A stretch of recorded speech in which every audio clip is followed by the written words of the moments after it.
Bismillah, walhamdulillah, wassalatu wassalam ala rasulillah wa ala alihi wa sahbihi wa man walah. Rabbi shrah li sadri wa yassir li amri wahlul 'uqdatan min lisani yafqahu qawli.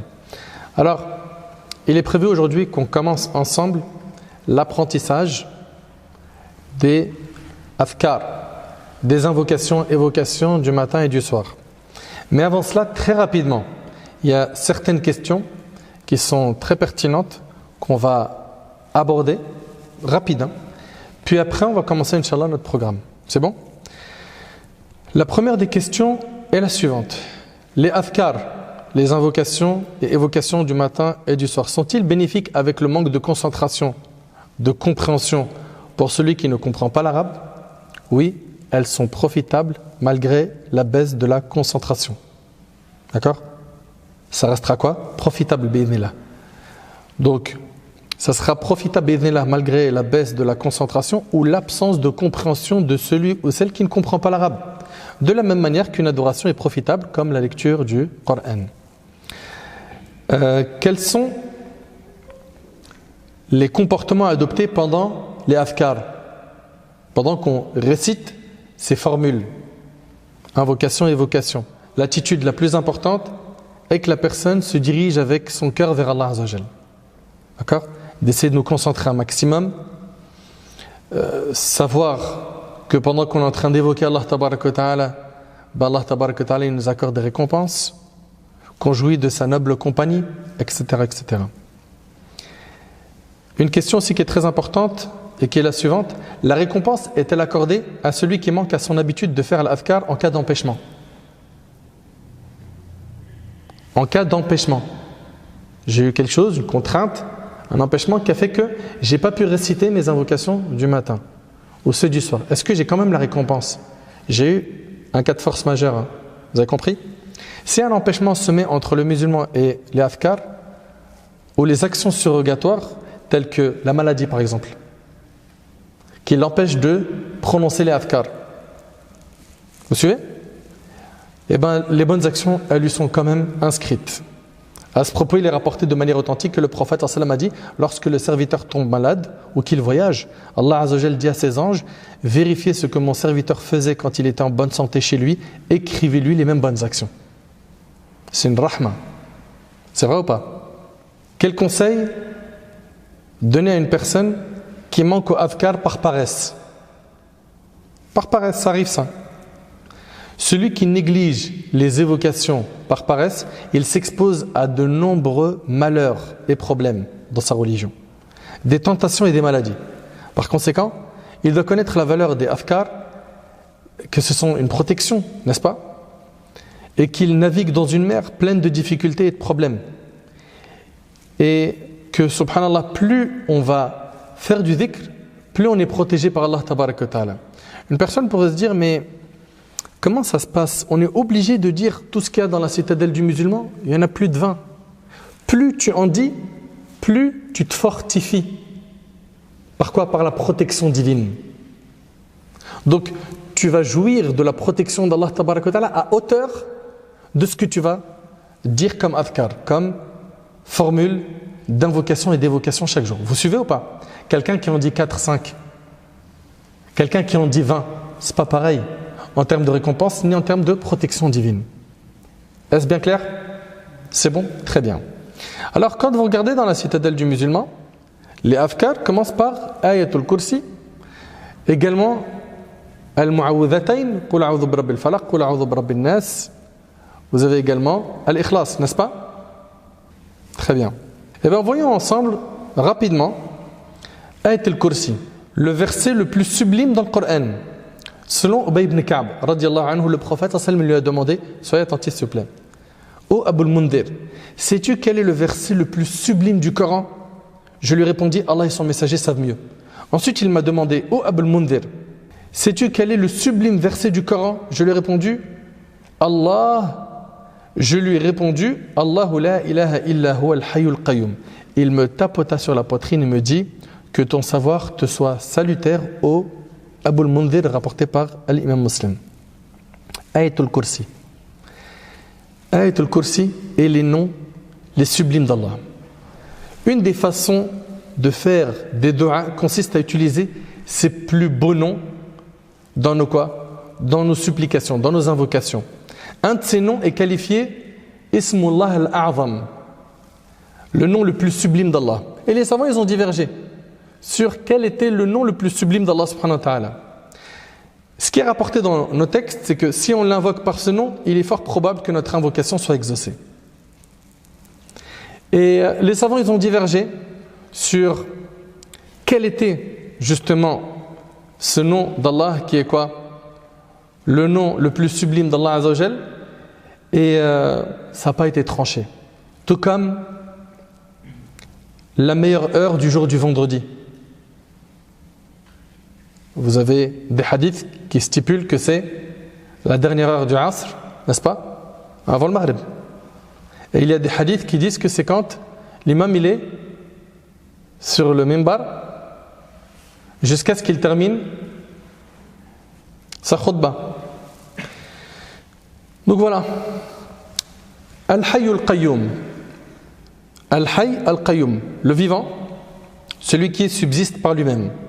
Al-Qasim ibn Abdurrahman rapporte que selon Abu Umama, le prophète a dit le nom le plus sublime d'Allah se trouve dans 3 sourates du Coran.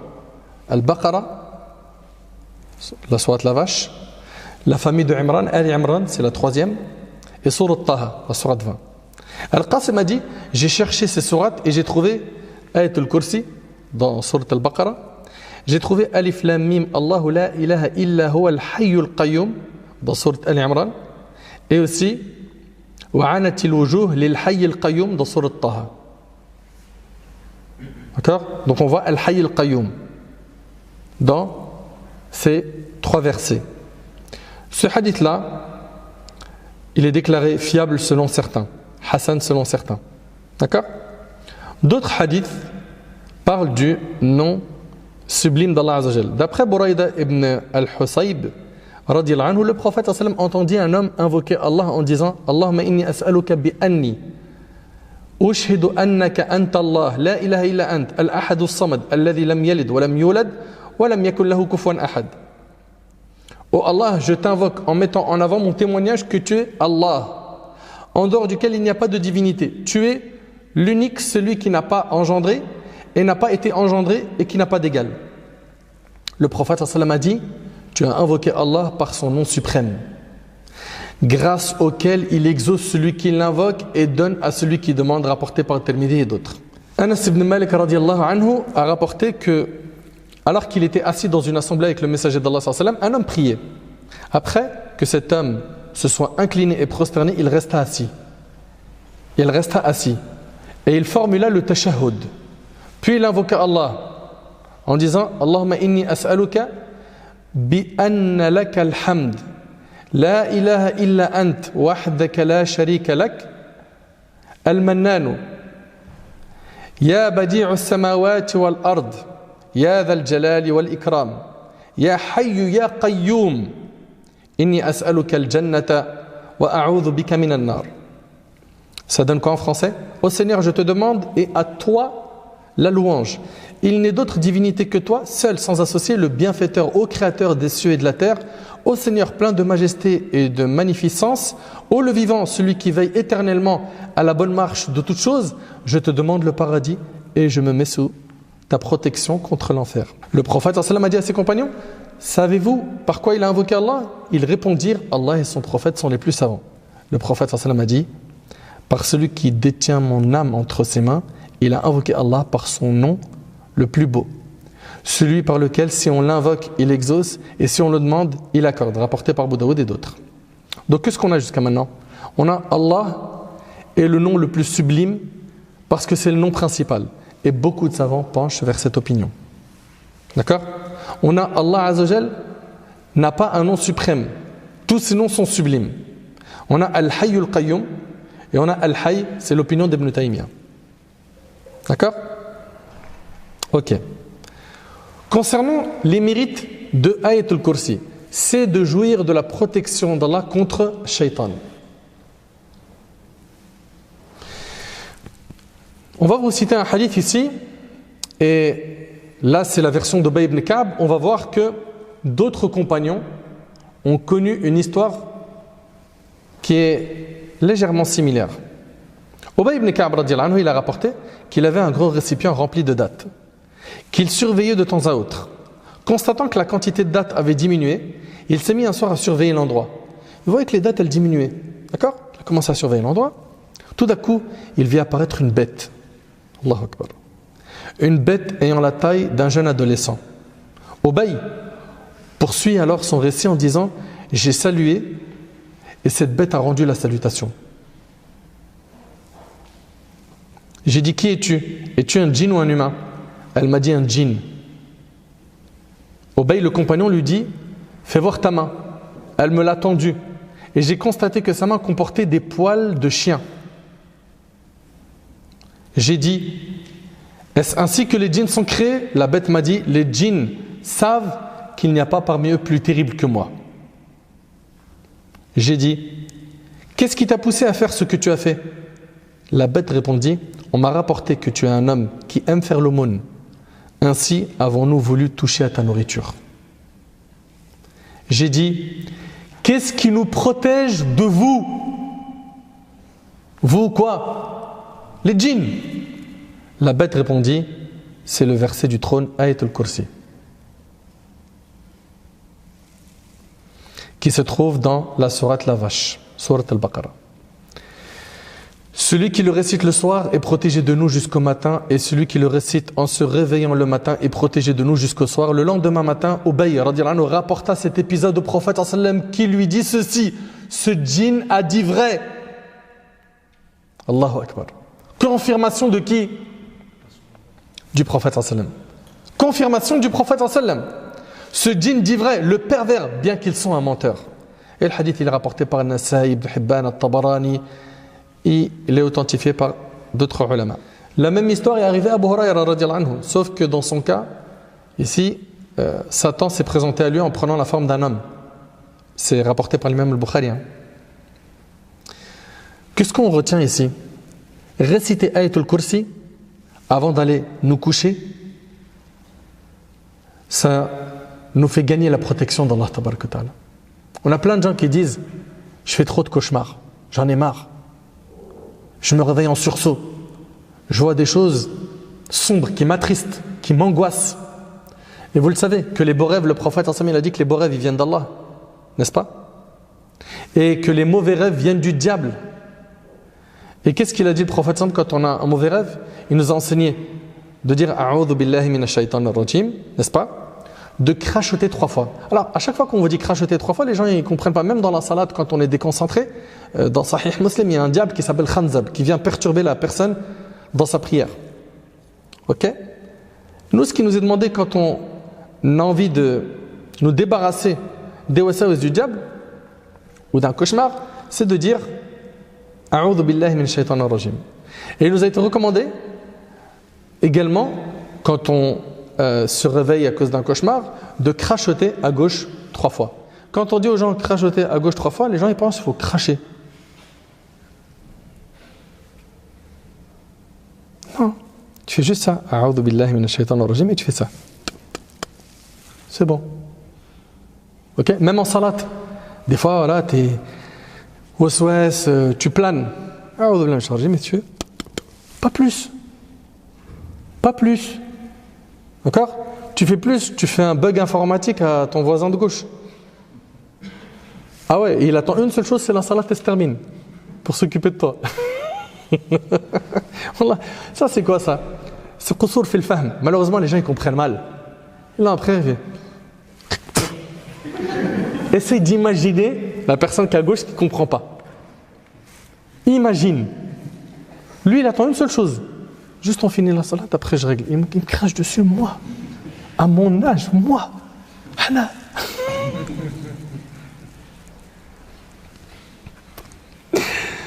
Donc s'il vous plaît, récitez Ayatul Kursi. D'accord? Quand? Avant de dormir. C'est tout? Non. On va voir, Inch'Allah, d'autres moments. La même histoire, elle est aussi arrivée à Abu Ayyub al-Ansari radiyallahu anhu avec un djinn femelle. Et ce hadith, il est rapporté par Ahmad et d'autres. Les leçons à retenir de cette histoire, récitez Ayatul Kursi dans votre demeure. D'accord? Avant de dormir. Et aucun démon ni mal ne s'approchera de vous. C'est bon? Autre mérite de ce verset, celui qui récite Ayat al-Kursi à la fin de chaque prière prescrite, chaque prière obligatoire, hein, il restera préservé jusqu'à la prière suivante. C'est rapporté par Tabarani et d'autres. Le hadith il est Hassan. Celui qui récite Ayat al-Kursi, nous dit le prophète, à la fin de chaque prière, seule la mort lui donnera accès au paradis. Rapporté par Nasaï. Ça nous prend combien de temps de réciter Ayat al-Kursi après chaque prière? Combien de temps? Même pas 2 minutes, n'est-ce pas? Et puis, tabarakallah, ce que tu gagnes. Le prophète sallallahu dit, celui qui récite Ayat al-Kursi à la fin de chaque salat, seule la mort lui donne accès au paradis. Il meurt, il va au fil Jannah. Allahumma ja'alna min ahli Jannah ya Rabbi. Bon, on rentre vite fait dans l'explication de Ayat al-Kursi. Allah tabaraka wa ta'ala, il dit Allahu la ilaha illa huwa al-hayyul qayyum. Ce verset-là, vraiment, il est extraordinaire. Celui qui veut apprendre à connaître Allah tabaraka wa ta'ala, qu'il médite bien le sens de Ayat al-Kursi. La ta'khudhuhu sinatun wa la nawm. Lahu ma fi as-samawati wa ma fi al-ard. Man dha alladhi yashfa'u 'indahu illa bi'idhnihi. يعلم ما بين أيديهم وما خلفهم ولا يحيطون بشيء من علمه إلا بما شاء وسع كرسيه السماوات والأرض ولا يؤوده حفظهما وهو العلي العظيم الله لا إله إلا هو الحي القيوم الله لا إله إلا هو. Déjà, ça veut dire Allah, point de divinité à part lui. D'accord? Toutes les autres divinités, nous les considérons comme étant des fausses divinités. La ilaha illallah consiste à déclarer le tawhid, l'unicité d'Allah Azza wa Jal. Cette parole sublime est composée de 2 parties, la négation et l'affirmation. La ilaha, la négation du droit de toute créature à être adorée en dehors d'Allah. Illallah, c'est le fait d'affirmer le droit exclusif d'Allah à l'adoration. C'est ce qu'on nomme tawhid al-uluhiyya, l'unicité dans la divinité, que l'on dénomme aussi de tawhid al-ibada. Ça veut dire en 2 mots qu'on voue toutes nos adorations à Allah Azza wa Jal seul. On fait dua pour qui? Pour Allah. Nous prions pour Allah. On sacrifie des bêtes pour Allah. On fait tawaf pour Allah. N'est-ce pas? On fait également, on cherche protection qu'auprès d'Allah. Vous suivez ou pas? Très bien. Notre tawhid n'atteint pas sa pureté et sa plénitude tant que nous ne déclarons pas comme fausses toutes ces divinités que les hommes adoptent en dehors d'Allah, quelle qu'en soit la nature. Quelle qu'en soit la nature, on sait qu'il y a autour de nous des gens qui adorent des animaux. La vache, elle est adorée. La vache, elle est adorée. Qu'est-ce qui est adoré encore? Ouais. Statue, vache, les rats. Il y en a qui adorent le soleil. Toutes ces divinités, nous les considérons comme fausses. D'accord? Tous les prophètes ont enseigné at-tawhid, le fait d'adorer Allah Azza wa Jal seul, de lui vouer un culte exclusif, et ils ont interdit le shirk, le fait d'associer Allah tabaraka wa ta'ala. وَلَقَدْ بَعَثْنَا فِي كُلِّ أُمَّةٍ رَسُولًا أَنِ اعْبُدُوا اللَّهَ وَاجْتَنِبُوا الطَّاغُوتَ. En vérité, nous avons envoyé un prophète à chaque communauté avec le message suivant: adorez Allah et éloignez-vous du culte des idoles. Allah tabaraka wa ta'ala, il nous dit فَمَنْ يَكْفُرْ بِالطَّاغُوتِ وَيُؤْمِنْ بِاللَّهِ فَقَدْ اسْتَمْسَكَ بِالْعُرْوَةِ الْوُثْقَى لَا انْفِصَامَ لَهَا وَاللَّهُ سَمِيعٌ عَلِيمٌ. Regardez, Allah tabaraka wa ta'ala, il nous dit quoi? Et je vous demande d'être très très attentif. Il nous dit, Azza wa Jal, désormais, celui qui renie at-taghut, on va en parler bien comme il faut de ce terme. Celui qui renie les fausses divinités pour vouer sa foi au Seigneur aura saisi l'anse la plus solide, sans crainte de rupture. Allah est audient et omniscient. Qu'est-ce que le taghut? Le terme taghut vient de at-turiyan. Le terme taghut dérive du terme at-turiyan qui veut dire dépasser les limites. Vous suivez ou pas? At-taghut, c'est ce qui dépasse les limites. Ibn al-Qayyim rahimahullah a dit dans I'lam al-Muwaqqi'in, et je vous demande d'être très très attentif sur ce terme. Il nous donne quant à lui une définition exhaustive sur le mot taghut. Il dit: le taghut est tout ce qui amène une personne à dépasser les limites quant à ce qui est adoré, suivi ou obéi. Un taghut, c'est ce qui est adoré et également ce qui est suivi et obéi. Dans toute nation, le taghut est soit celui vers lequel les gens se tournent en dehors d'Allah et son messager pour rendre un jugement. Soit quiconque est satisfait d'être adoré en dehors d'Allah ou est obéi dans ce qui relève être une désobéissance envers Allah. Quelqu'un à qui tu obéis dans une désobéissance à Allah, c'est un tarout. Vous suivez?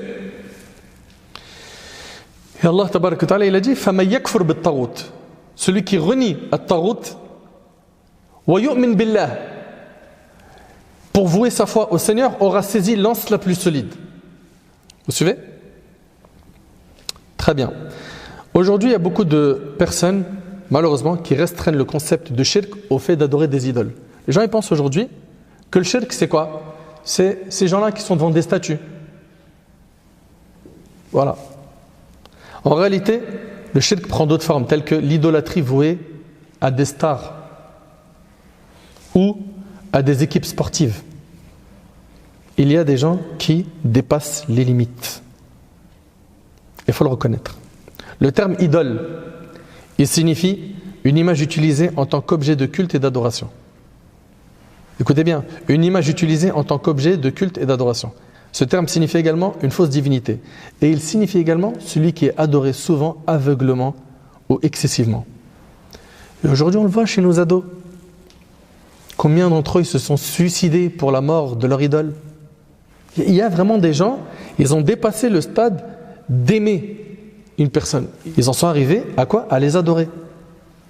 Et certaines personnes vouent un culte à l'argent. Parce que c'est vrai qu'il y en a qui adorent les célébrités, et il y en a malheureusement. L'argent, c'est ce qui les pilote. Et puis autour de nous, on entend beaucoup de paroles qui poussent la personne à avoir un attachement excessif à l'argent. Benjamin Franklin, il disait, le temps c'est de l'argent. Et combien d'entre nous, ils répètent cette phrase? C'est vrai ou pas? L'argent, c'est le pouvoir. L'argent fait la loi.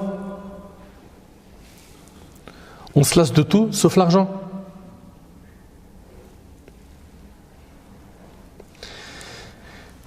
Il y a aussi une réponse de Louis XII, de Jean-Jacques Trivulus. Regardez ce qu'il dit. Il dit 3 choses sont absolument nécessaires. Premièrement, de l'argent. Secondement, de l'argent. Troisièmement, de l'argent. On en rit, mais il faut dire la vérité. Combien parmi les gens de la Ummah, ils ne voient rien, ils voient que des sous devant lui. Et tous les coups sont permis pour se faire de l'argent. Dîne, principe, valeur, mets ça de côté. Malheureusement. Et le prophète sallallahu alayhi wa sallam a dit Ta'isa abdud dinar. Subhanallah. Malheur à l'esclave du dinar, du dirham et des vêtements de luxe. Si on lui en donne, il est content. Et si on ne lui en donne pas, il est mécontent, rapporté par le Bukhari. Une telle personne est qualifiée d'esclave dans ce hadith. Il y a des gens, leur goût et aversion s'articulent autour de ce qui lui permet de faire plus d'argent. Il va construire ou détruire des relations en fonction de l'argent. Il va aimer ou détester quelqu'un en fonction de l'intérêt personnel qu'il peut avoir par cette relation. Subhanallah. Suivre aveuglement ses désirs. Voilà dans quoi sont tombés certains. Certains suivent aveuglement leurs désirs. Allah Ta'ala il nous dit vois-tu celui qui prend sa passion pour sa propre divinité? Subhanallah. Le terme passion dans ce verset signifie l'inclinaison d'une personne pour une icône, une idéologie, une philosophie ou une doctrine qui est contraire aux enseignements d'Allah subhanahu wa ta'ala. Le prophète nous a enseigné que la meilleure façon de glorifier Allah, c'est le fait de dire La ilaha illallah. Il a dit Afdalu dhikr, le meilleur des dhikr, la meilleure évocation est La ilaha illallah. Wa afdalu du'a, alhamdulillah. Et la meilleure des invocations, c'est alhamdulillah. Très rapidement, alhamdulillah, c'est une invocation?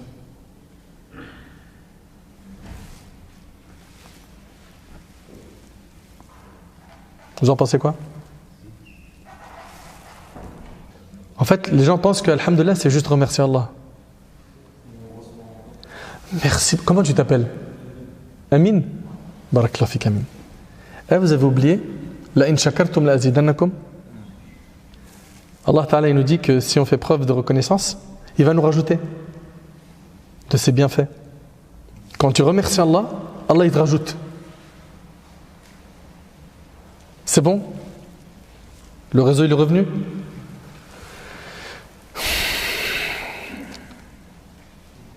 En réalité, quiconque dit Alhamdulillah remercie Allah Azzawajal et quiconque est reconnaissant envers son Seigneur invoque pour qu'Allah accroisse ses bienfaits à son égard. Donc retenez-le, hein. Quand vous dites Alhamdulillah, vous êtes en train de faire quoi? Vous êtes en train de demander à Allah subhanahu wa ta'ala de vous rajouter de ses bienfaits. D'accord? Le prophète il a dit la meilleure évocation, c'est la ilaha illallah. Et la meilleure invocation, c'est Alhamdulillah. Vous comprenez mieux maintenant? Le hadith, il est rapporté par Tirmidhi. Et quiconque atteste qu'il n'y a point de Dieu qui soit digne d'être adoré si ce n'est Allah, donc la ilaha illallah, en recherchant la proximité d'Allah, sera protégé du châtiment de l'enfer. La personne qui est la plus méritante de l'intercession du prophète sallam le jour du jugement dernier est celle qui aura dit la ilaha illallah avec une intention pure et une profonde conviction. C'est relaté dans le Bukhari. Dire la ilaha illallah est la meilleure branche de la foi. Ça, on l'a dans le hadith de Muslim.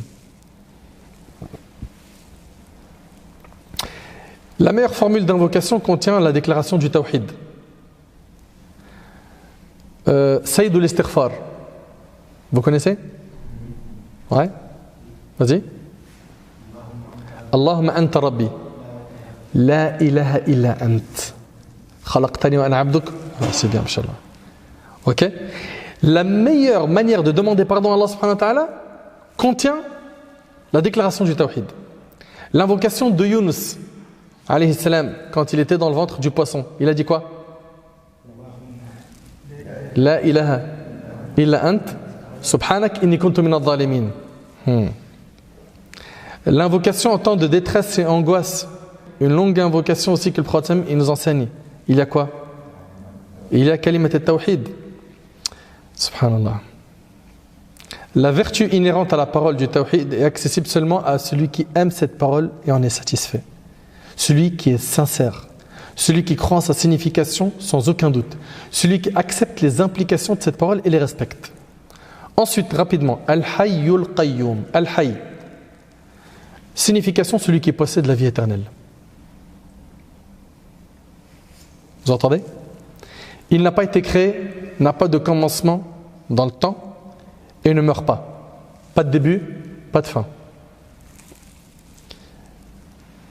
Wa tawakkal ala al-hayy alladhi la yamut. Place ta confiance en le vivant, celui qui ne meurt pas. Kullu shay'in halik illa wajha. Tout est voué à périr excepté la face du Seigneur. Donc ça c'est pour ce qui est de quoi? Al-Hayy. Al-Qayyum. Cela signifie celui qui subsiste par lui-même.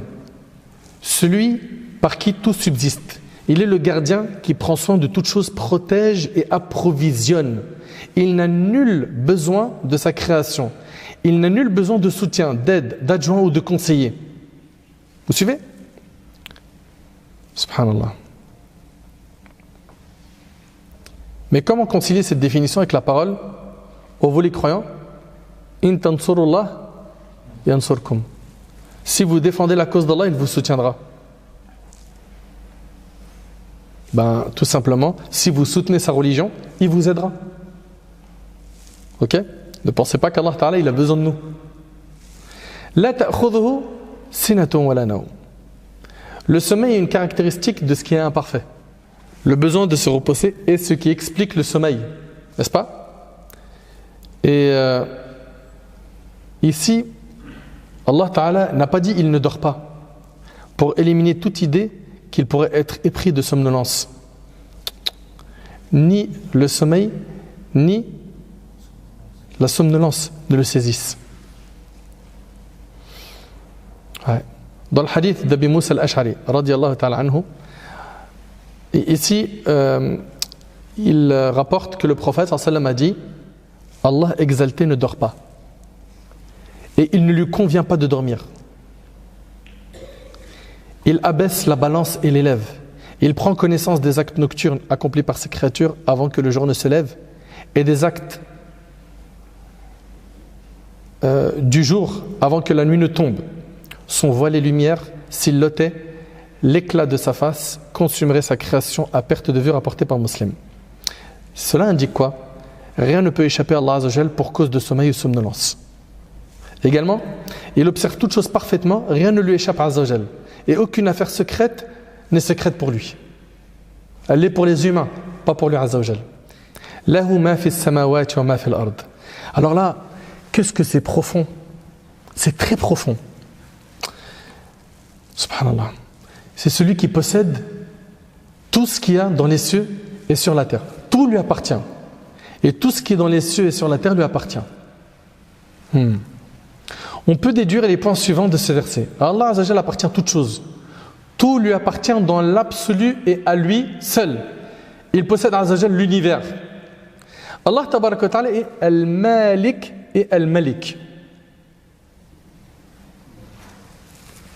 C'est quoi la différence? Al-Malik et Al-Malik. Personne ne sait. Ouais.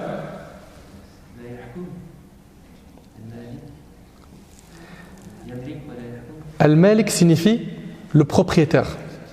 Vous écoutez? Écoutez attentivement s'il vous plaît, c'est hyper profond. Al-Malik signifie le propriétaire. Il possède. D'accord? Et Al-Malik signifie le roi. C'est bon? Notez bien ce qui arrive. Allah Tabaraka wa Ta'ala a une parfaite et totale propriété sur toute chose. Dans la création, un roi et un monarque qui gouverne, mais ne détient pas la propriété sur toute chose. Son autorité est limitée. Un propriétaire possède la propriété sur une chose, mais ne gouverne pas nécessairement. Sa propriété est limitée et restreinte. Vous suivez? Allah Tabaraka wa Ta'ala a une parfaite et totale propriété sur toute chose. Et il faudrait méditer un peu, subhanallah. Quand on marche des fois et qu'on voit, ça nous arrive au bled des fois, t'entends, tu vois cet immeuble-là? Il appartient à telle famille. Wow, ils ont acheté cet immeuble-là, c'est à eux. Ouais. Derrière même, tu vois le centre commercial là-bas? C'est à eux aussi. Oh, bezef. T'arrives à imaginer que tout ce royaume, il appartient à Allah Tabaraka wa Ta'ala, c'est pas un immeuble qui lui appartient à Azza wa Jal. Tout ce qu'il contient, et n'importe quel roi n'est pas forcément au courant de tout ce qui se passe dans son royaume. C'est vrai ou pas? Allah Tabaraka wa Ta'ala, il a la connaissance parfaite de tout ce qui se passe dans les moindres détails dans son royaume. Azza wa Jal. Une parmi les choses qui me fait beaucoup réfléchir et méditer, vous savez, quand on est au Hajj, qu'Allah nous facilite de le faire l'année prochaine, quand on est à Arafat, je ne sais pas si certains parmi vous ils ont déjà vécu cela, ce sont des dizaines, des centaines de nationalités autour de toi. Tous ils invoquent Allah au même moment. Et le fait qu'Allah Tabaraka wa Ta'ala en entend certains ne l'empêche pas d'en entendre d'autres. J'aimerais bien qu'on médite sur tout ça. Lui il l'invoque dans sa langue, l'autre dans sa langue, lui il a une vingtaine de demandes, lui il en a une dizaine. Et Allah Ta'ala, il les entend tous en même temps et il les exauce. On parle du roi Al-Malik. Al-Malik, le Tout-Puissant Subhanahu. On demanda à un arabe qui possédait un troupeau de chameaux. À qui appartiennent ces chameaux? Il a dit, ils appartiennent à Allah, mais ils sont sous ma garde. C'est fin, hein? Il a dit, ces chameaux, ils appartiennent à Allah, mais ils sont sous ma garde. Tout appartient à Allah. Dans Surat Al-Imran, dans le verset 26, Allah Tabaraka wa Ta'ala dit قُلِ اللَّهُمَّ مَالِكَ الْمُلْكِ تُؤْتِي الْمُلْكَ مَنْ تَشَاءُ وَتَنْزِعُ الْمُلْكَ مِمَّنْ تَشَاءُ وَتُعِزُّ مَنْ تَشَاءُ وَتُذِلُّ مَنْ تَشَاءُ بِيَدِكَ الْخَيْرُ إِنَّكَ عَلَى كُلِّ شَيْءٍ قَدِيرٌ. Allah Tabaraka wa Ta'ala, regardez ce qu'il dit. Il dit, ô mon Dieu souverain suprême, tu donnes le pouvoir à qui tu veux et tu l'enlèves à qui tu veux, tu honores qui tu veux et tu abaisses qui tu veux, tu détiens le bien et ta puissance n'a point de limite. Man dha alladhi yashfa'u 'indahu illa bi'idhnihi.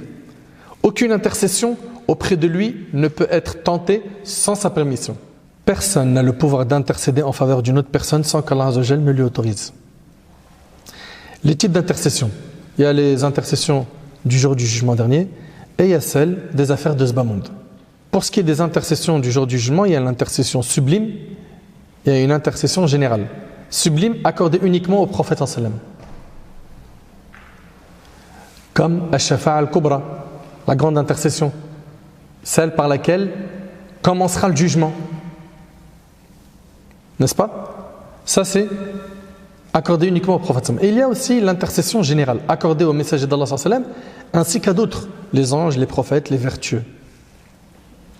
Et je vous invite à lire sur Shafa'at. Il y a beaucoup à lire sur ce sujet, les intercessions. La grande intercession, c'est une position qui confère gloire et honneur al-Maqam al-Mahmoud. Elle signifie que le prophète aura la permission d'intercéder en faveur de l'humanité quand Allah Azza wa Jal retardera le jugement. Ok? Tout le monde connaît un hadith al-Shafa'a quand l'humanité va se diriger vers Adam, puis après vers Nuh, Ibrahim, Moussa, Isa, jusqu'à ce que ça arrive au prophète Muhammad sallallahu alayhi wa sallam. Il y a l'intercession pour que les gens entrent au paradis. Le prophète sallallahu alayhi wa sallam, il dit: je me présenterai à la porte du paradis le jour du jugement dernier et demanderai qu'elle s'ouvre. Le gardien dira: qui es-tu? Je répondrai: Muhammad. Allahu Akbar. Il dira: il m'a été ordonné de n'ouvrir à personne avant toi, rapporté par Muslim. Subhanallah. Son intercession envers son oncle, lequel? Alors, son oncle Abu Talib. On mentionna Abu Talib en présence du prophète. Il a dit: il se peut qu'il profite de mon intercession le jour du jugement dernier et il sera dans un endroit peu profond de l'enfer où le feu atteindra ses chevilles, rapporté par Bukhari Muslim. Son intercession en faveur de certaines personnes de sa Ummah qui entreront au paradis sans jugement.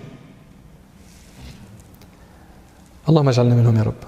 Abu Hurayra radiyallahu anhu, dans son célèbre hadith, rapporte ceci: ensuite on dira: ô Muhammad, demande et tu obtiendras, intercède et ton intercession sera acceptée. Alors il dira: ma communauté, ma communauté, ma communauté, ô Seigneur. On dira: fais entrer au paradis par la porte de droite ceux de ta communauté qui ne subiront pas de jugement. Et c'est rapporté par Bukhari Muslim. Il y a également l'intercession générale. Les croyants demanderont à Allah Azza wa Jal de leur accorder le pouvoir d'intercéder en faveur de leurs frères qui seront en enfer. Ils diront: notre Seigneur, ils jeûnaient, priaient et faisaient le pèlerinage avec nous. On leur dira: retirez du feu ce que vous connaissez. Et c'est rapporté par Muslim. Donc ça c'est quoi? Shafa'at al-mu'minin, l'intercession des croyants. Il y a aussi ce hadith que vous connaissez: il n'y a pas un musulman qui meurt et sur lequel prient 40 personnes de ceux qui n'associent rien à Allah sans qu'il n'intercède pour lui auprès d'Allah. Et c'est rapporté par Muslim. 40 personnes y prient sur un défunt, il a quoi? L'intercession le jour du jugement. C'est pour ça que c'est important d'appeler les gens aux prières quoi? Mortuaires, salat al-janaza. Les conditions de l'intercession dans l'au-delà. Selon notre religion, l'intercession dans l'au-delà n'interviendra pas à moins que les conditions suivantes soient remplies. 1. Allah Azza wa Jal approuve la personne pour qui l'intercession est demandée. Cette personne doit être quoi? Muwahhid, monothéiste.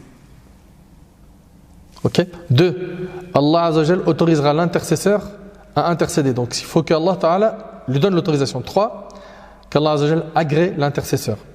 Ya'lamu ma bayna aydihim wa ma khalfahum. Il connaît le passé et l'avenir des hommes. Allah Tabaraka wa Ta'ala embrasse de son savoir chaque aspect de sa création dans le passé, le présent et le futur. Rien dans les cieux et sur la terre n'échappe à la connaissance d'Allah Azza wa Jal. Dans Surat Al-An'am, Surat 6, verset 59, Allah Tabaraka wa Ta'ala nous dit: nulle feuille ne tombe sans qu'il ne le sache. Subhanallah. Et il n'est point de grain dans les entrailles de la terre, ni de brindilles tendres ou sèches qui ne soient mentionnés dans un livre explicite. Allah Ta'ala, il a la connaissance parfaite de tout. وَلَا يُحِيطُونَ بِشَيْءٍ مِّنْ عِلْمِهِ إِلَّا بِمَا شَاءَ. Alors que ces derniers n'appréhendent de sa science que ce qu'il veut bien leur enseigner.